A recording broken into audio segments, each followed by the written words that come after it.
Class 5 pass করে নাই, হাতে একটা মোবাইল আছে, সে সাংবাদিক পরিচয় দিয়ে একটা ছেড়ে দিল।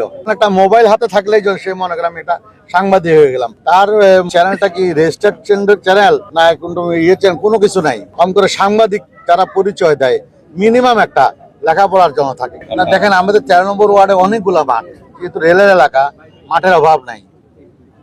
এই মাঠে বেলা হলে যারা খেলাধুলা করে তাদের কোনো সমস্যা হবে না। বিশাল একটা বড় মাঠ আছে, পাহাড়তলী কলেজের মাঠ, এক্সেন কলোনি মাঠ আছে, টিকিট প্রিন্টিং মাঠ আছে, সিরুলতনি মাঠ আছে, অনেক মাঠে এলাকায়।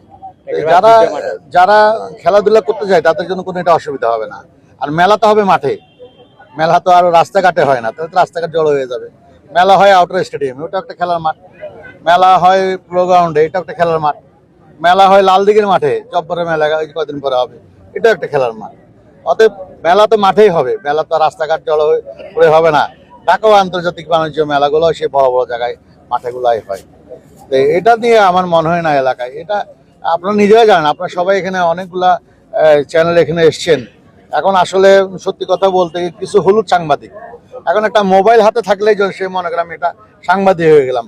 তার এই যে চ্যানেলটা কি রেজিস্টার্ড চ্যানেল না কোনো চ্যানেল, কোনো কিছু নাই, পালাই টালাই নাই।